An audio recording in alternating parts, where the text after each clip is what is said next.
au-dessus de tout. Jésus, Jésus, Jésus, Jésus, tu es élevé, Yahweh, au-dessus de tout. Jésus, Jésus, Jésus, Jésus, Jésus, tu es élevé, Yahweh, au-dessus de tout. Jésus, chantons Jésus, Jésus, Yahweh, Jésus, tu es élevé, Yahweh, au-dessus de tout. Je lève ma main vers le ciel, je te donne mon cœur. Je dirai à mon âme, tu es Dieu de... Même si le même c'est de Yahweh, tu parlais, tu les calmes. Tu es mon repos, tu es au con. Je lève le main vers le ciel.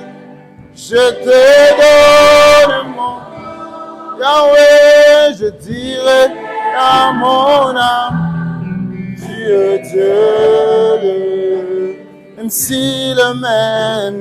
si le c'est de Yahweh, tu parlais, tu les calmes. Tu es mon repos, tu es au con. Amen. Alléluia. Nous bénissons le Seigneur pour ce moment qu'il nous a donné. Nous disons merci à Dieu et nous disons merci au corps pastoral pour nous avoir programmé pour parler de la part de Dieu. Amen, amen. Je vais nous proposer ces quelques portions d'écriture. On va relire ce texte vite. Jean chapitre 2, versets 14 à 16. Jean chapitre 2, versets 14 à 16. La Bible dit, il se trouva, c'est Jésus, il se trouva dans le temple le vendeur de bœufs, des brebis et des pigeons, et les changeurs assis. Ayant fait un fouet avec des cordes, il les chassa du temple, ainsi que les brebis et le bœuf. Il dispersa la monnaie des changeurs et renversa les tables. Verset 16. Et il dit aux vendeurs, je souligne dans ma Bible, ôtez cela d'ici, ne faites pas de la maison de mon Père une maison de trafic. Amen. Le deuxième texte, c'est Matthieu chapitre 21, verset 12 à 13. Matthieu 21, verset 12 à 13. Je lis au nom de Jésus. Je disais, je lis au nom de Jésus. Matthieu 21, 12 à 13, là, il dit, Jésus entra dans le temple de Dieu, il chassa tous ceux qui vendaient et achetaient dans les temples. Il renversa les tables des changeurs et les sièges des vendeurs de pigeons. Verset 13, et il leur dit, je souligne dans ma Bible, il est écrit, ma maison sera appelée une maison de prière, mais vous en faites une maison, une caravane de voleurs. Ce verset que Jésus cite ici, il est écrit, ma maison sera appelée une maison de prière, mais vous en faites une maison de caravane de voleurs, de caverne de voleurs, se trouve dans Ésaïe 56. Ésaïe 56, verset 7. Comme Jésus disait, il est écrit où Jésus, c'est écrit dans Ésaïe 56, verset 7. La Bible dit, je les amènerai sur ma montagne sainte et je les réjouirai dans ma maison de prière. Leurs holocaustes et leurs sacrifices seront agréés sur mon autel. C'est ce que Jésus a dit, car ma maison sera appelée une maison de prière pour tout le peuple. Je voudrais qu'on lise aussi vite 2 Chroniques chapitre 7. 2 Chroniques chapitre 7, verset 12 à 16. 2 Chroniques chapitre 7, verset 12 à 16. Nous lisons au nom du Seigneur.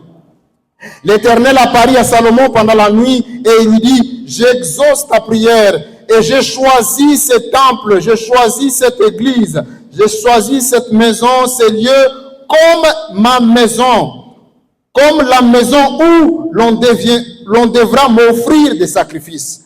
Quand je fermerai le ciel et qu'il n'y aura point de pluie, quand j'ordonnerai aux sauterelles de consumer le pays, quand j'enverrai la peste parmi mon peuple, verset 14, mais si mon peuple sur qui est invoqué mon nom s'humilie, prie, et cherche ma face et se détourne de ses mauvaises voies, je l'exaucerai des cieux, je lui pardonnerai son péché et je guérirai son pays. Verset 15, mes yeux seront désormais ouverts et mes oreilles seront attentives à la prière faite en ces lieux, dans ce temple.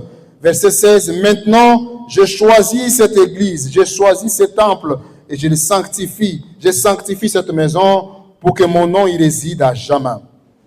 Et j'aurai toujours là mes yeux et mon cœur. Et enfin, Agé chapitre 1, verset 9. Agé chapitre 1, verset 9, la Bible dit, vous comptiez sur beaucoup et voici vous avez eu peu. Vous l'avez rentré chez vous, mais j'ai souffert dessus. Pourquoi, dit l'Éternel des armées, à cause de ma maison qui est détruite, tandis que vous vous empressez chacun pour aller dans sa maison. Alléluia. Depuis un certain moment, je pense au courant de ce mois, le thème de ce mois, je ne sais pas si c'est pour ce mois ou le mois pour ce trimestre, c'est vivre pleinement pour Christ. C'est le thème, vivre pleinement pour Christ. Et ce qui était là le dimanche passé, ils sont d'accord avec moi que le pasteur responsable a abordé un message très merveilleux qui cadre avec ce thème, vivre pleinement pour Christ. Mais le sous-thème qu'il a traité, c'était suivre Jésus. Suivre Jésus. Si on décide de vivre pleinement pour Christ, on doit suivre Jésus. Et moi, je propose ce matin un sous-thème qui corrobore toujours avec ce grand thème, vivre pleinement pour Christ. Et le sous-thème que je nous propose ce matin, c'est la maison de mon Père n'est pas. Alléluia. La maison de mon Père n'est pas. Vivre pleinement pour Christ, il faut suivre Jésus. Mais en suivant Jésus, il faut savoir que la maison de Dieu n'est pas. Alléluia. La maison de mon Père n'est pas. Tel est le thème. Mais à première vue, quand vous écoutez ce thème, vous sentez qu'il est incomplet. Et vous avez raison, parce qu'il est véritablement incomplet. C'est une phrase incomplète.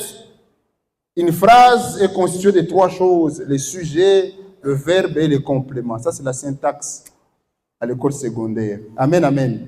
Mais ce thème n'a pas de complément. La maison de mon Père n'est pas. Qu'est-ce qui n'est pas la maison de mon Père? Ça, c'est le sujet. N'est, c'est le verbe, mais où est le complément? Il n'y a pas. Je vous en conjure qu'on va compléter ça.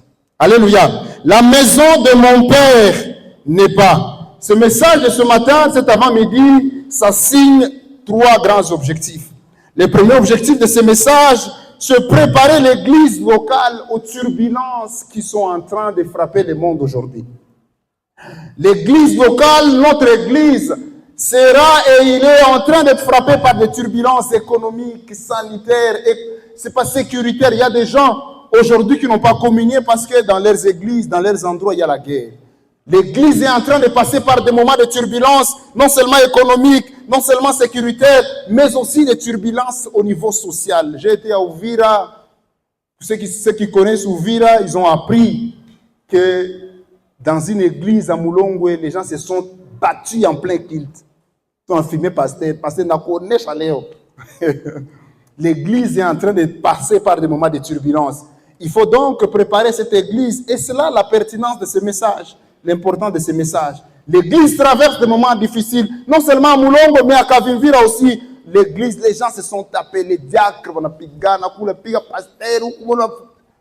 alléluia. L'église est en train de traverser des moments compliqués.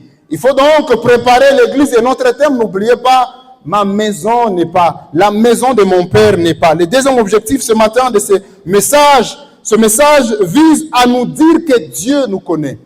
Ce message est venu nous dire, Dieu nous connaît. Je voudrais dire à quelqu'un, Dieu te connaît.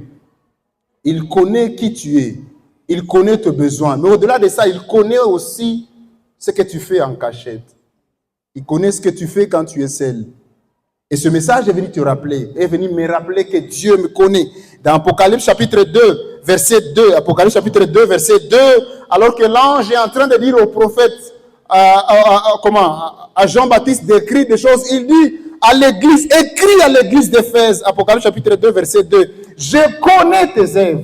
Dieu dit, dis à l'église d'Éphèse, dis à l'AIP, je connais tes œuvres. Dieu te connaît. Dieu nous connaît, Dieu me connaît. Il connaît ce que je fais. Il connaît qui je suis réellement. La même chose dans Apocalypse 3, verset 8. Il dit la même chose, écrit à l'église de Sardes. Dieu te connaît. Dieu connaît tes œuvres. Et ce message, ce matin, cet avant-midi, est venu nous dire, Dieu nous connaît. Il connaît nos problèmes, mais il connaît aussi ce que nous faisons. Troisième objectif de ce matin, de ce message, c'est nous rappeler notre identité. Notre identité et nous interpeller en nous disant ce que nous ne sommes pas. Ce que nous ne sommes pas. Nous rappeler notre identité et nous interpeller ce que nous ne sommes pas. Souvent on oublie vite qu'on est enfant de Dieu. À l'auditoire, quand on est déjà au marché des Cadoutes, on oublie qu'on est enfant de Dieu. Et ça arrive quand on est à l'auditoire au travail, quand on est avec sa copine, on oublie qu'on est enfant de Dieu. Et ce message est venu nous rappeler que nous sommes des enfants de Dieu. Amen, amen. Alléluia. Notre texte, notre message, la maison de mon Père n'est pas. Cette phrase, c'est Jésus qui la prononce. Mais qu'est-ce qui est arrivé pour que Jésus prononce cette phrase? Et c'est là que je vais placer le contexte de ce message. Qu'est-ce qui arrive pour que Jésus dise aux gens, la maison de mon Père n'est pas. La maison de mon Père n'est pas. Alléluia. Alors, cette histoire de Jésus, là où nous avions lu, où Jésus chasse les gens dans les temples, c'est ce qu'on appelle dans la Bible la purification du temple. Et quand vous lisez dans la Bible, vous allez voir que cette histoire est écrite 2 fois. L'histoire où Jésus a chassé les gens dans les temples est écrite 2 fois. Premièrement, au début de son ministère, juste après la fête de Canaan, avant qu'il commence vraiment son ministère, dans Jean que nous avions lu, chapitre 2, versets 14 à 16, Jésus arrive au temple, il rencontre qu'il y a des vendeurs, des gens qui vendaient des animaux au temple, des chèvres, des moutons, des pigeons, et il y avait des changeurs. La Bible dit qu'il les chassa. Mais à la fin de son ministère aussi, la dernière semaine de la vie de Jésus sur la terre, la semaine pascale, le lundi de Pâques, c'est là où nous avions lu dans Matthieu chapitre 21, versets 12 à 13, il arrive aussi à l'église, dans les temples, il rencontre la même chose. Il rencontre que les gens sont en train de vendre des pigeons, ils vendent les moutons et ils les chassent. Et c'est là que Jésus va prononcer la fameuse phrase, la maison de mon Père n'est pas. Alléluia. Certains théologiens disent que cette histoire serait écrite une seule fois. Mais Jean l'a écrite au début de son ministère et les autres l'ont écrit, notamment Matthieu et les autres l'ont écrite à la fin de son ministère. Mais qu'est-ce qui arrive pour que Jésus chasse les gens du temple? Pour comprendre ce que Jésus a fait, il faut revenir derrière, dans les déserts. Quand les enfants d'Israël quittent Égypte, ils entrent dans les déserts. Et Dieu va donner cet ordre à Moïse. Je veux habiter parmi mon peuple. Tu viens me prier toi seul et tu dis à mon peuple ce que je t'ai dit. Mais je voudrais, Dieu va présenter ses souhaits à Moïse sur le mont Sinaï. Il va dire à Moïse, j'aimerais vivre avec mon peuple. J'aimerais habiter parmi mon peuple. Et ça, c'est dans Exode 25, versets 8 à 9. Dieu dit, ils me feront un temple et j'habiterai au milieu d'eux. Ils sont dans les déserts et Dieu dit, je voudrais habiter, être à côté de mon peuple. Je voudrais avoir un endroit où mon peuple ira m'adorer, ira prier. Je voudrais être au milieu de mon peuple. Et c'est là que la première église a été construite. Et Dieu va demander à Moïse de construire beaucoup de détails. Si vous lisez Exode chapitre 25 jusqu'au chapitre 40, vous allez voir, Dieu donne des détails. Mais la première église qui a été construite, c'était une église démontable. C'était une église qu'on pouvait démonter. Ce n'était pas une église fixe. C'est ce qu'on appelle les tabernacles ou la tente d'assignation. C'est-à-dire, c'était quelque chose qu'on pouvait installer et les gens pouvaient prier. Cette église-là, ce temple-là avait 3 parties. Les parvis, c'était comme la clôture, les lieux saints et les lieux très saints. Lorsqu'ils vont avancer, ils vont arriver à Canaan. Ils ont déjà construit la tente d'assignation ou le tabernacle, le premier temple. Et c'est là où Dieu résidait. Et les gens venaient adorer, les gens venaient sacrifier des choses. Et c'est Dieu qui avait ordonné ça. Quand ils vont arriver en Israël, quand ils vont arriver à Canaan, ils vont vivre d'abord avec les juges et puis avec Saul. Mais à l'époque de David, David va se réveiller un jour le matin. Il va dire au prophète Nathan, regarde, moi je dors dans une très belle maison, mais regarde la maison de Dieu qui est dans la tente. Le tabernacle qui est dans la tente. Et il va dire au prophète Nathan, je veux construire une maison pour Dieu. Je veux construire un temple pour Dieu. Et le prophète Nathan va dire, fais ce que tu veux. Puis la nuit, Dieu va apparaître au prophète Nathan et lui dira, dites à Moïse, dites à David que ce n'est pas lui qui construira le temple pour moi, mais son fils, parce que ses mains sont remplies de sang. Et son fils, quand il va arriver, Salomon, il va construire le temple de Dieu, le premier temple de Dieu. Il va le construire, c'était un temple merveilleux. La Bible décrit beaucoup de choses. Et dans 2 Corinthiens, là où nous avions lu, c'est Dieu qui est en train de dire maintenant à Salomon, pendant la dédicace du temple, il dit, mes oreilles seront dans ce temple. Mes yeux seront dans cette église. Je serai là quand vous viendrez. Si mon peuple sur qui est invoqué mon nom vient me chercher ici, prie, simili, cherche ma face dans cette église, alors je l'exaucerai du haut des cieux, je pardonnerai son pays. Alléluia. Mais après la mort de Salomon, le royaume sera divisé en deux, le royaume de Juda et le royaume d'Israël. Le peuple de Dieu va pécher. Quand il va pécher, Dieu va le sanctionner. Et quand Dieu le sanctionne, il autorise les Babyloniens de venir les attaquer et les déporter à Babylone. Les Babyloniens vont venir attaquer les enfants de Dieu et ils vont les amener à Babylone. L'histoire de Shadrach, Meshach, Abednego, Daniel, tous ils ont été déportés. Néhémie, Esdras, ils ont été déportés à Babylone. Et pendant qu'on les avait déportés, les temples que Salomon avait construits, les Babyloniens ont tout pillé, même les ustensiles qui étaient utilisés dans les temples. Et ils l'ont même détruit, presque à moitié. Après un certain moment, quand ils sont là-bas en captivité à Babylone, c'est maintenant l'histoire de Néhémie qui commence. Néhémie, on viendra lui dire, les murailles de Jérusalem sont en ruine. Il va demander la permission au roi. Le roi lui dira, rentre dans ton pays et construis la muraille. C'est ainsi que les enfants d'Israël vont rentrer encore en Jérusalem. Ils vont rentrer à Juda. Quand ils arrivent, ils rencontrent qu'il y a 3 choses qui sont abîmées. Premièrement, la muraille était abîmée. Et on donne la responsabilité à Néhémie de reconstruire la muraille. Deuxième chose, la loi de Dieu, le livre divin était dégingandé, déchiré, déchiqueté. Et on va donner à Esdras le rôle de rétablir tout ça et d'amener le peuple de Dieu encore à la parole de Dieu. Mais on va aussi rencontrer que les temples que Salomon avait construits étaient à moitié détruits, presque détruits. Et le gouverneur à cette époque-là sera, celui qui sera en quelque sorte le roi, c'est Zorobabel. Et il va commencer à construire les temples que Salomon avait construits pour Dieu. Souvenez-vous de notre thème, ma maison, la maison de mon père, les temples de mon père, l'église de mon père n'est pas. Et on va reconstruire ce temple, on va l'appeler temple de Zorobabel, parce que Zorobabel qui était le chef, il va reconstruire ce temple-là. Mais à l'époque de Jésus, quand Jésus arrive, il va rencontrer que les enfants d'Israël étaient sous la domination romaine. Et à cette époque, il y aura aussi un gouverneur romain qui va, le même temple de Salomon, il va encore l'agrandir et il va l'embellir, il sera encore très joli, qu'on appelle Hérode l'Antipas, Hérode le Grand. Hérode le Grand va construire ce temple-là. Et Jésus a vécu pendant ce moment où les temples de Dieu étaient merveilleux, grands, construits. Alléluia. Mais qu'est-ce qui est arrivé pour que Jésus dise, ou pour que Jésus chasse les gens dans les temples? Les Juifs avaient l'habitude de venir fêter chez eux. Vous savez, à l'époque de Jésus, le pays d'Israël ou le royaume d'Israël avait 3 grandes provinces. La première province, c'était la province de Judée. C'est dans cette province où il y avait les temples. Parce que c'est dans cette province où il y avait la capitale qui est Jérusalem. La deuxième province, c'était la province de Samarie. C'est comme ici chez nous, la province du Nord Kivu, Sud Kivu et la province de Tanganyika. C'est suivi comme ça. Donc la province de Judée, la province de Samarie et la province de Galilée. Maintenant, Jésus est né en Judée, à Bethléem de Judée. Mais il n'a pas grandi en Judée. Il a grandi dans l'autre province, la province de Galilée. C'est là où il y avait Nazareth.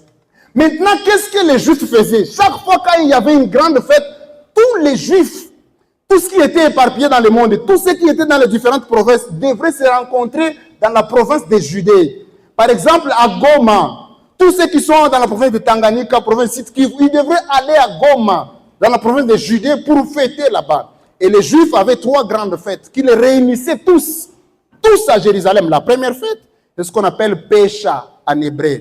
C'est Passaka. Et cette fête-là, ils se rappelaient, c'est en quelque sorte la fête de l'indépendance. Ils se rappelaient de comment Dieu les a enlevés d'Israël, de l'Égypte. Comment il les a enlevés dans l'esclavage de 400 ans.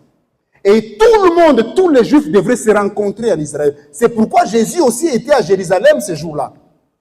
Et c'était la semaine pascale, parce que cette fête était célébrée pendant 7 jours. 7 jours en train de fêter, pour se rappeler, n'est-ce pas, de l'indépendance. La deuxième grande fête qui ramenait tous les Juifs à Jérusalem, c'est ce qu'on appelle la fête de Shavuot. La fête de Shavuot, c'est la Pentecôte. La Pentecôte, c'est après la Pâque. Après la Pâque, il y a 50 jours. Après 50 jours, c'était la Pentecôte, c'était les Shavuot.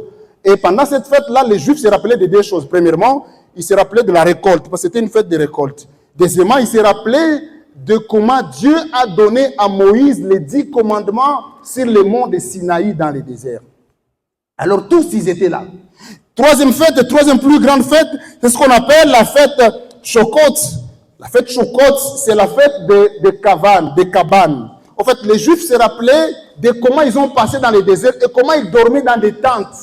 Alors, ils organisaient une fête à l'honneur de Dieu et tous se rencontraient à Jérusalem. Alors, vous voyez le contexte. Jésus arrive à Jérusalem le dimanche saint.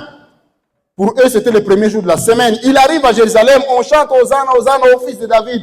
Le lundi, Jésus va à l'église, dans les temples, il rencontre qu'il y avait du monde. Et Jésus va chasser les gens. Il va chasser les gens. Mais qu'est-ce qui arrive pour que les gens viennent commencer à vendre à l'église? C'est la question qu'on se pose.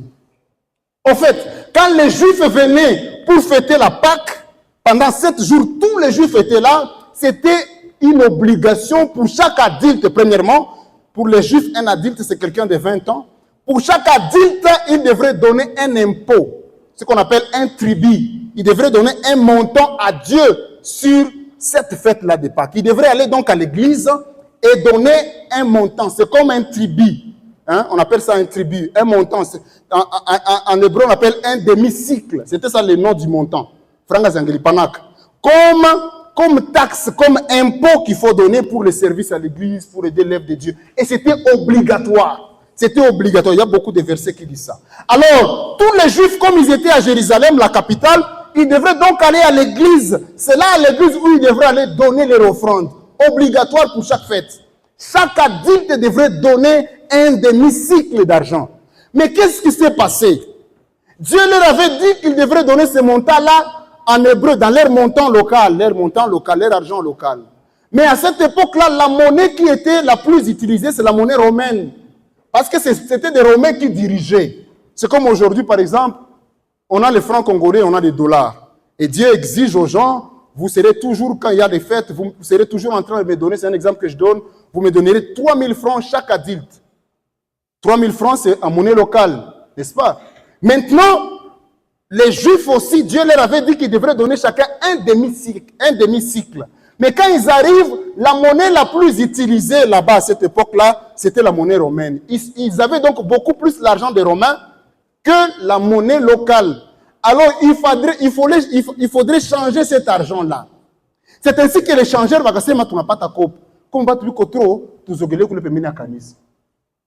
Les gens qui viennent d'ailleurs, d'autres pays, qui n'ont pas la monnaie locale que Dieu exige pour payer la taxe, pour payer, n'est-ce pas, l'impôt, ils étaient en train donc d'échanger. Ils amènent la monnaie romaine et les changeurs qui étaient là, ils leur donnent la monnaie, n'est-ce pas, locale qu'ils vont offrir à Dieu comme taxe, comme impôt pour tous les adultes juifs. C'est comme ça que les changeurs vont se trouver à l'église. Ils vont se trouver à l'église en train d'échanger. Mais les vendeurs aussi de pigeons, quand vous lisez, les vendeurs de pigeons, de chèvres, de moutons, vont se retrouver là-bas comment? Parce que chaque fois quand ils étaient pendant des moments de fête, ils devraient non seulement donner cette taxe-là, mais aussi et surtout sacrifier des animaux pour Dieu. Pour être reconnaissant à ce que Dieu a fait. pour faire ce qu'on appelle l'expiation, les jours de Yom Kippour, c'est-à-dire enlever le péché. Il fallait tuer un animal et chaque personne, le plus pauvre, devrait acheter au moins un pigeon. Le commerçant va casser, tu n'as pas ta soque. Et tout le commerçant des pigeons, c'est pas comme dans les films de Jésus, on monte les tomates. Il n'y avait pas de tomates. On vendait deux choses seulement, les animaux et il y avait des changeurs. Parce que les changeurs, c'était pour faciliter aux étrangers, à ceux qui n'étaient pas du milieu, de changer l'argent pour payer la taxe dans l'église. Et les vendeurs de pigeons, c'était pour faciliter ceux qui ont besoin d'un animal à sacrifier, à donner à Dieu, de l'acheter sur place. Mais qu'est-ce qui pousse à Jésus, et c'est là que j'entre dans le vif de mon message pour atterrir, qu'est-ce qui pousse à Jésus de chasser les gens dans les temples? Premier élément qui pousse à Jésus de chasser les gens dans les temples, c'est parce qu'au fait, les gens augmentaient les prix et les pauvres souffraient beaucoup. Les gens augmentaient les prix. Quand vous lisez les versets que nous avions lus, vous allez voir que les gens augmentaient tellement les prix. Et les pauvres qui avaient moins d'argent, pour trouver l'échange, ça devient compliqué. C'est comme ici. Et la loi de l'offre et de la demande, toi, économistes, pouvaient nous expliquer ça très bien. Ça applique très bien. La loi de l'offre. Plus un produit est très recherché, plus il devient cher. Pas tout le monde a foutu, pas te franga, comment je vais dire, yabo local pour que va ilipe mukanis. Mais va tu vas na franga zingine, alors va changer l'enseignement, tu as profité. La même chose ici, vous vous rappelez, quand les dollars étaient très chers, vous allez chez quelqu'un, va Airtel Man, on a combien? 5%. Gaupendi, vous t'affûtez tout le monde, t'as dollars. Amen, amen. Parce que la loi de l'offre et de la demande s'applique. Alors Jésus va se rendre compte que les pauvres sont en train de souffrir. La même chose, les pauvres avaient du mal à acheter des pigeons à offrir à Dieu. Ils avaient du mal à trouver la monnaie locale pour offrir à Dieu. Et Jésus va chasser les gens du temple. La première raison, c'est parce qu'en fait, Jésus va rencontrer que les gens commencent à profiter des autres. Ils commencent à profiter de la situation. Amen, amen. Mais que des fois, nous aussi, en tant que chrétiens, nous profitons de nos situations pour maltraiter les gens. Nous profitons de notre situation pour maltraiter les gens. On te donne un poste, tu es devenu le superviseur des enquêtes quelque part à Calais.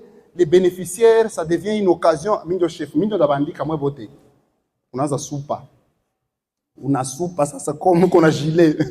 Comme on a la gilet. Tu profites de la faiblesse des gens pour le faire souffrir. C'est ce qui s'est passé. Les gens profitaient de la faiblesse. Non, les gens demandent beaucoup plus l'argent local, alors on augmente les prix. Ils les appellent, la maison de mon père ne sera pas une caverne de voleurs.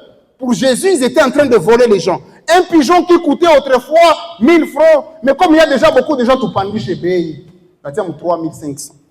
Alors les pauvres avaient du mal à se retrouver. Jésus les chasse parce qu'ils sont en train de profiter de leur situation. Combien de fois nous profitons de la situation des gens qui vivent avec nous? Tu as tout chef au choral. Chef au choral. Pale. Unasa soupa kwanza. Una soupa kwanza. Ndio chef.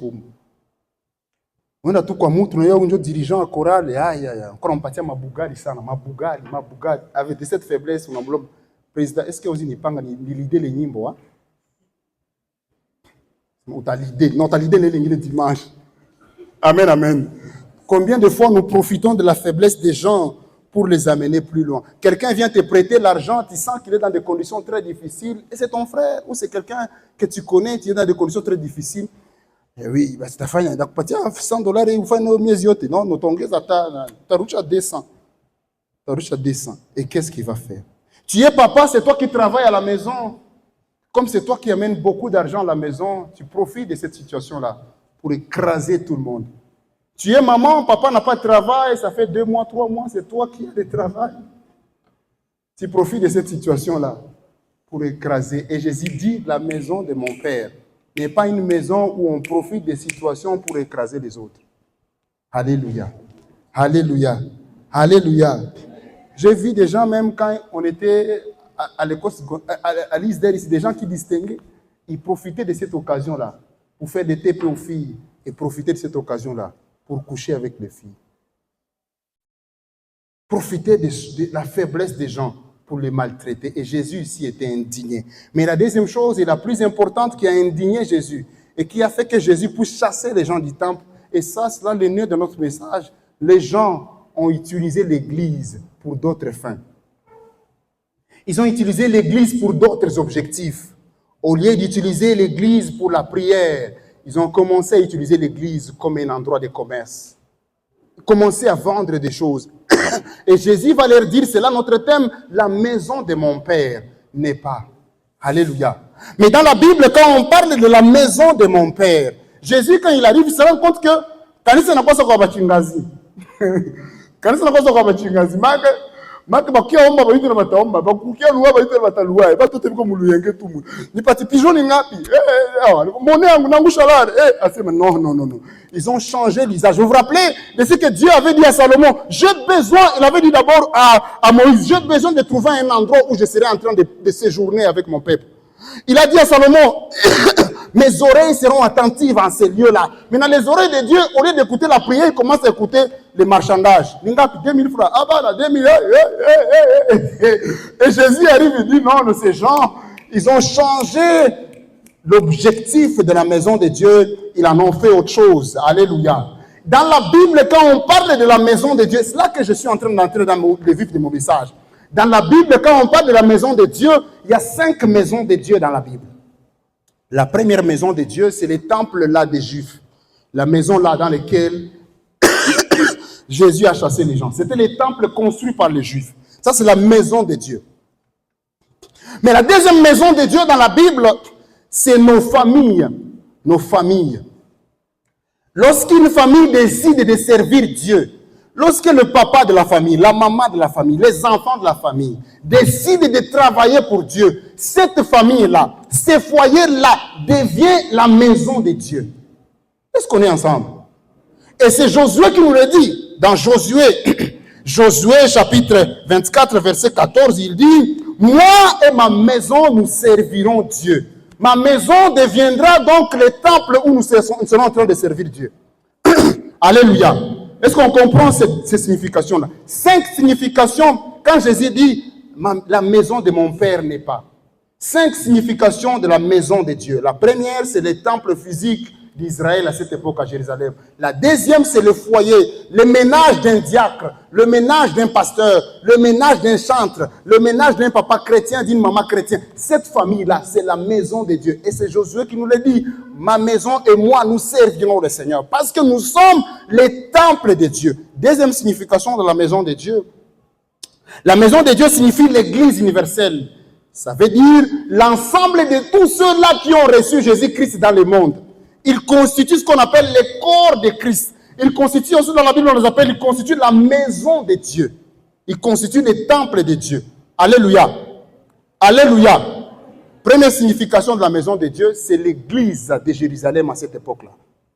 Deuxième signification, nos foyers, nos ménages, nos maisons, parce que nous avons décidé de servir Dieu. Nos maisons deviennent des maisons de Dieu. Troisième signification, l'ensemble de tous les chrétiens du monde, l'église universelle. C'est ce qu'on appelle la maison de Dieu. C'est ce que Jésus viendra prendre. Jésus ne viendra pas prendre l'aumônerie de l'église d'Air. Il viendra prendre l'église, qui est son épouse, qui est sa maison. Dans Éphésiens, Paul compare et dit, Marie, aimez vos femmes comme Christ a aimé l'église. Parce que l'église est la femme de Christ. C'est ce qu'il viendra prendre. L'église là-bas, ce n'est pas AIP. L'église là-bas que Christ a aimé, c'est l'ensemble de tout ce qu'ils l'ont accepté, c'est l'église universelle qui viendra prendre. Et ça, c'est l'église, c'est la maison de Dieu. Quatrième signification de la maison de Dieu dans la Bible. La maison de Dieu signifie église locale. Église locale, c'est-à-dire une communauté de gens qui se réunissent pour Christ à un endroit fixe. Par exemple, ici chez nous, cette maison ici, nous nous réunissons, elle s'appelle la maison de Dieu. Il y a beaucoup de versets, on ne va pas les lire. Vous pouvez lire dans 1 Corinthiens 1, 2, et même dans Romains chapitre 16, verset 5, la Bible parle de l'église locale comme sa maison, la maison de Dieu. Mais la dernière signification dans la Bible de la maison de Dieu, c'est chaque croyant de manière singulière. Chaque chrétien dans merveille est une église, est une maison de Dieu. Ghislain est une église, est une maison de Dieu. Samuel est une église, est une maison de Dieu. Alléluia. Et c'est écrit dans 1 Corinthiens chapitre 3, verset 16. Et Paul dit, ne savez-vous pas que vous êtes les temples de Dieu et que le Saint-Esprit de Dieu habite en vous? Vous êtes la maison de Dieu. Alléluia. Dans le cadre de ce message, je me concentre sur 3 maisons. 3 maisons de Dieu. La première maison, et c'est là que je suis en train d'aller citer, c'est l'église locale. Les temples ici chez nous, l'AIP, c'est la maison de Dieu. Et Jésus nous dit ce matin, cet avant-midi, ma maison, temple AIP n'est pas. Ma maison n'est pas, premièrement, ma maison n'est pas un lieu de commerce. Ce message, tel que je l'ai dit, c'est une interpellation. Ma maison n'est pas une maison de commerce. L'AIP, l'église dans laquelle nous communions aujourd'hui, je commence à compléter maintenant le complément à mon thème pour qu'il soit une phrase. La maison de Dieu n'est pas, l'AIP, notre église locale ici, n'est pas un lieu de commerce. Deuxièmement, la maison de Dieu aujourd'hui, l'AIP n'est pas un lieu de rendez-vous. Utafuta fille mu quartier na mkosi ya koma na kwa chantre. Ndaenda tutakutana na kule. Après church ndo piga masolo. La maison de Dieu n'est pas un lieu de rendez-vous. Jésus dit, la maison de mon Père n'est pas. L'AIPC n'est pas un lieu de rendez-vous. La maison de mon Père n'est pas, l'AIPC n'est pas un lieu de dispute. Dispute. Chorale, nous on a tout tatu ongea kinabo mukanisa. Et Dieu m'a envoyé pour te dire que son église, sa maison n'est pas un lieu de dispute. La maison de Dieu n'est pas un endroit où komeshana. Nilikia na retard, niko mwimbaji na mimi ndio naimba kile sauti ya yulu ile. Angamwambia mama ukiwa na retard utaimba. Sitaimba ndabaonesha. Sasa na mimi najiongezea 3 mois. Nibakomesha. Niona sasa matatumaka alitoma ile chorale ni nani? La maison de Dieu n'est pas un endroit ya kukomeshana. Alléluia. La maison de Dieu n'est pas un endroit ya kuonyesha kuna kiburi. Unavimba. Bankombe kidogo tu frère, haiko vini upasha procéder. Président haiko hivi unavimba. La maison de Dieu n'est pas un endroit où on vient montrer kiburi. La maison de Dieu n'est pas un endroit, n'est pas un endroit où on vient montrer qu'on est très riche ou très pauvre. La maison de Dieu n'est pas un mannequin, n'est pas une maison chez Baba Chingazi où on vient montrer Léo, ndatie les vestes Léo, batani koma mali kanisa. Ndavale les grands super Léo. Léo. C'est ça l'intention que tu as à la maison. Il est grand super de va Léo ndavon Léo dans chaque ville. La maison de Dieu. L'AIP n'est pas un endroit où on vient se montrer. Amen, amen. En koko le levoro ako ile nguo yako liuza yule wa chini wa konkordo ko tayari bake au kamatiki unakia kanisa sema leo ndabaua. L'intention et Dieu m'a envoyé pour vous dire que ma maison n'est pas un endroit de dispute. Alléluia. La maison de Dieu n'est pas un endroit où tu viens montrer que tu es très colérique. Il y a un président. La maison de Dieu n'est pas un endroit où on vient montrer qu'on est très colérique. La maison de Dieu n'est pas un endroit où on vient déverser la colère qu'on a eu au travail, qu'on a eu à la maison, qu'on a affiché ou qu'on a ou qu'on a mal très grave. Nous on a dit là pour church là. Nous tout on a tout normal. On a tout La maison de Dieu n'est pas un endroit où on vient déverser sa colère. Mais la deuxième signification de la maison de Dieu, vous vous rappelez, la maison de Dieu signifie la famille chrétienne. La famille qui a décidé de servir Dieu, la famille de l'homme de Dieu, la famille de cette femme chrétienne qui chante, la famille de cette étudiante, ta chambre à l'ISDER, je ne sais pas moi, délégation, c'est la maison de Dieu. La famille était, toi qui as décidé, Josué dit, moi et ma maison, nous servirons le Seigneur. C'est la maison de Dieu. Et Dieu m'a envoyé pour vous dire que sa maison n'est pas, comme famille, comme foyer, n'est pas un ring de boxe. La maison des chrétiens, qui la semaine, on passe à Kwangoumi, Dieu nous dit que ma maison n'est pas un ring de boxe. Alléluia. Nos foyers chrétiens, Dieu est en train de nous dire, ma maison n'est pas un lieu de division. Ce n'est pas dans les foyers chrétiens qu'on va s'aimer la division. Ma maison n'est pas un lieu de division. Depuis que vous êtes devenus ensemble chrétiens, mais lorsque ton mari t'a rencontré, il parlait très bien avec ses frères et sœurs et sa maman. Et dès lors, ta maison est devenue un lieu de division de sa famille. Ma maison n'est pas un lieu de division. Un lieu où il faut alimenter la haine.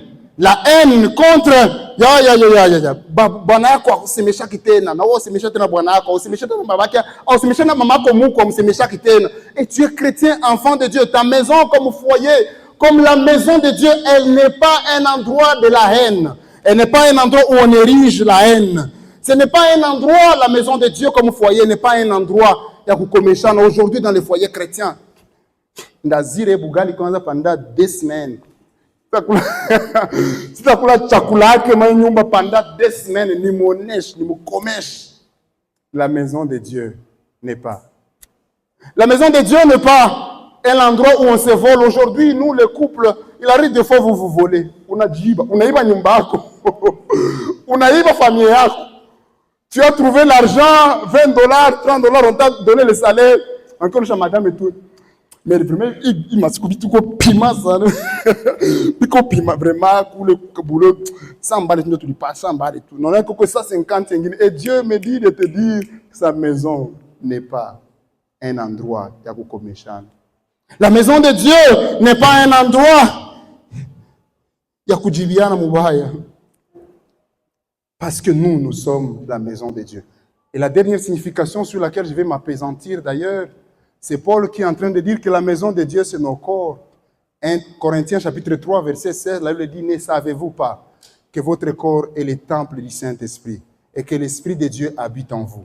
Et ce dimanche, avant midi, le Seigneur m'a envoyé pour vous dire que la maison de Dieu qui est ton corps n'est pas une maison de prostitution. Tu n'es pas marié, mais tu vis comme un marié. Et Dieu me dit de te dire que sa maison, ce n'est pas ta maison. Ton corps, c'est le corps de Dieu. 1 Corinthiens 3, 16. 1 Corinthiens 6, 19. 2 fois, Paul rappelle aux Corinthiens, il leur dit, ne savez-vous pas que votre corps est le temple du Saint-Esprit? Vous êtes une église. Et Jésus nous dit ce matin, ma maison n'est pas un centre de prostitution. Ma maison n'est pas un endroit, n'est pas un mannequin. Aujourd'hui, j'étais en sortie avec les étudiants le jeudi antérieur. Je leur ai dit, j'ai constaté des choses bizarres. Des filles, permettez le terme, je n'ai rien contre vous. Mais je suis en train d'expliquer que la maison de Dieu n'est pas un mannequin où il faut mettre tout. Ma fille, moi, étudiante, bilo le yote na yala ma bague. Nafasi ya veve. Mtu aliwaka acha na kilo na bag fasi ya veve. Bipambo na njo make aikala kiasi ifichike ni hivi tu. Ma maison n'est pas un mannequin. Alléluia. Ma maison n'est pas. Il y a des gens qui ont fait de la maison de Dieu un centre de débauche. Ma maison n'est pas un centre de masturbation, permettez le terme. Ma maison n'est pas un endroit de rancune. Que des gens qui entrent à l'église, mais dans leur cœur, dans la maison de Dieu, il y a des rancunes. Tu es là, ça fait 5 ans, il y a quelqu'un de l'église, tu ne peux pas le saluer. Tu ne peux pas, et tu sais. Et Dieu m'a envoyé te dire que la maison de Dieu, qui est ton corps, n'est pas un centre de rancune. Ma maison n'est pas un endroit de rancune. Au quartier, tu as des problèmes. Mu quartier ko watu ina usemeshaka, ukazi watu mbili usemeshaka, mu kanisa watu wawili usemeshaka. Kule nani mu quartier kule ko bijoka nshina ko kuna mtu mmoja usemeshaka. Mu famille kuna watu ina usemeshaka. Dieu me dit, ce corps-là ne t'appartient pas, ce cœur-là ne t'appartient pas, c'est pour moi, c'est ma maison et ce n'est pas un centre de rancune. Ma maison n'est pas une usine de fabrication de mensonges. Chrétien, maison de Dieu, mais quand il fabrique un mensonge, il n'a pas bien, juste au corps. Mensonge n'a kufanana, ya taille yako. Anza kufabrikia ayo hapa hivi, n'a pas bien.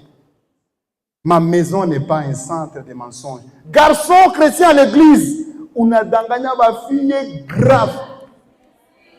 On a ma fille la même chose. On a la même chose. Fille, toi chrétienne qui chante, toi-même dans la maison de Dieu, centre de mensonges, 4 copines, 8. Il y en a qui ont 8. Il y en a qui ont 5. Mouto Djouak. Mouto Djouak. Amen, amen.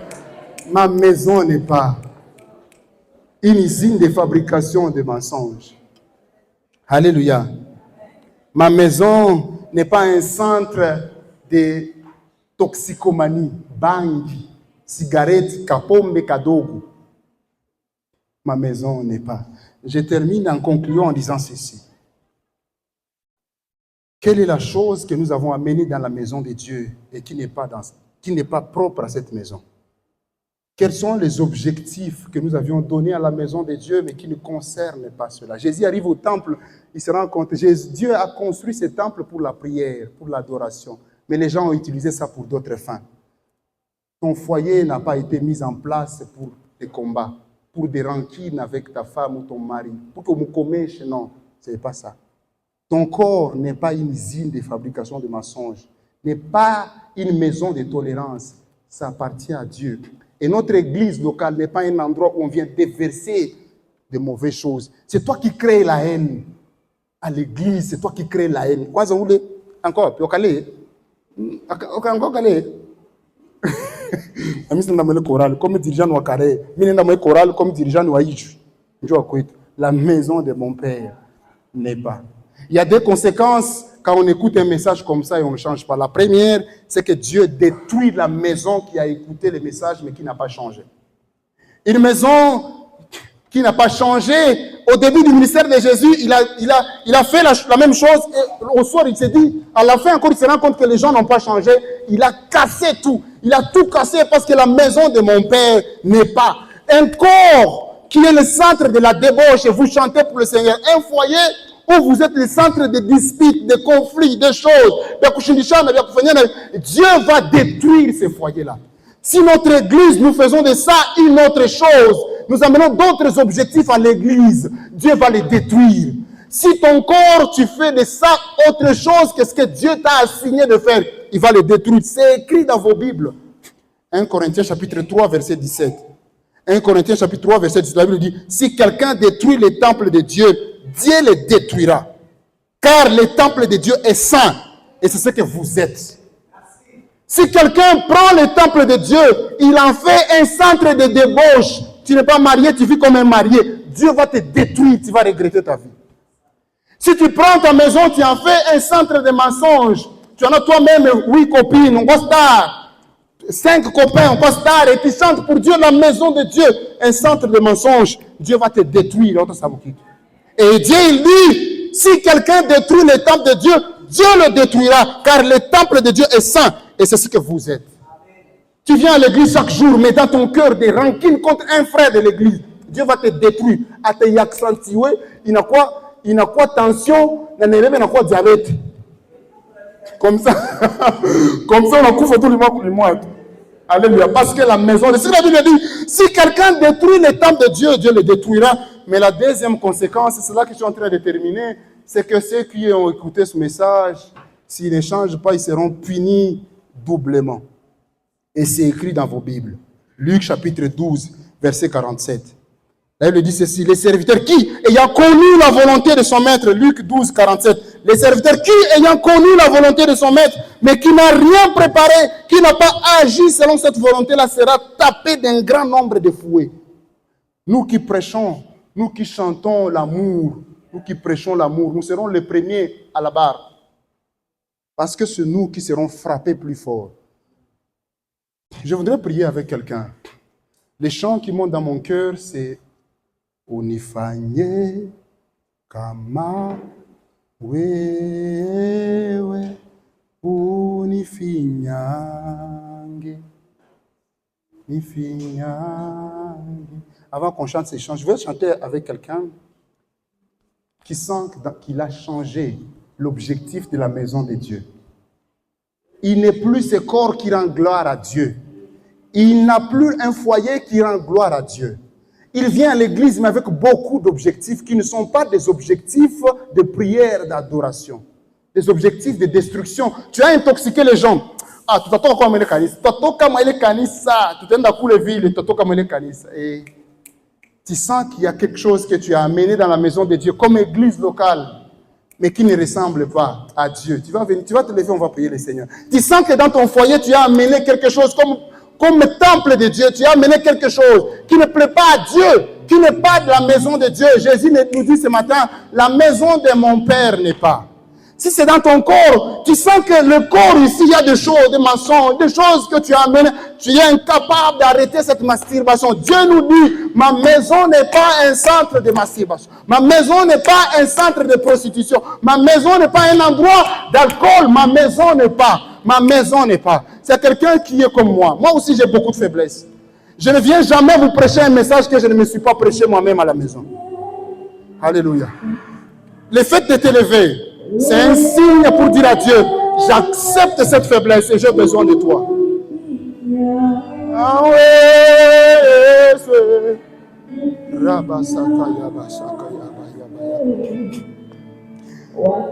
ni tazama wako ni wewe. Merci beaucoup. Nous descendons dans la prière. Nous écoutons le Saint-Esprit, là, en train de nous parler très fort. Baba, nifanye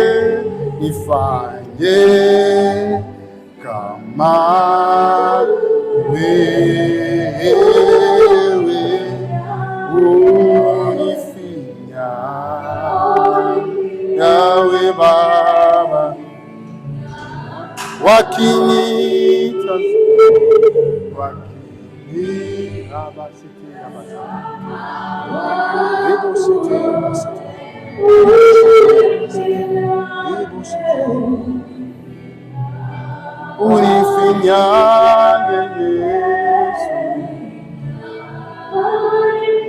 Vous pouvez pousser devant, venez devant, on va prier le Seigneur.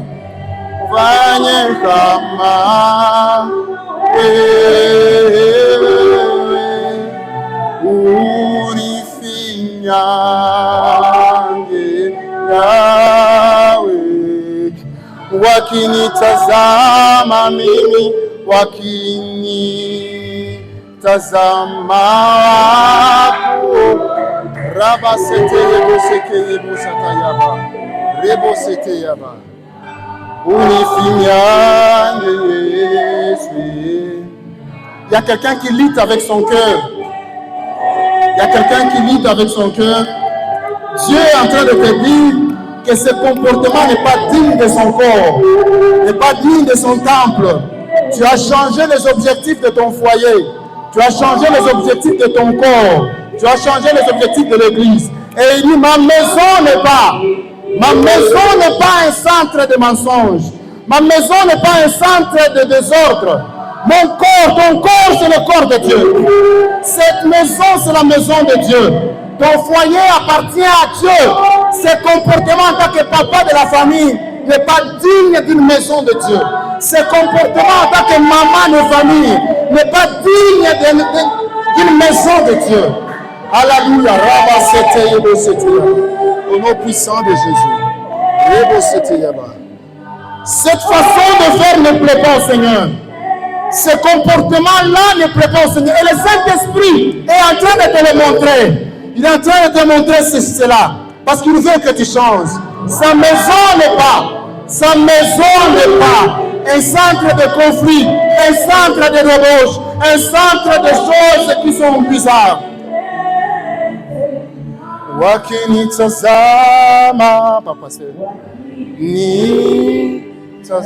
Nous sommes en train de terminer.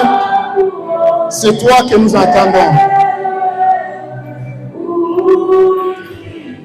La maison de Dieu n'est pas.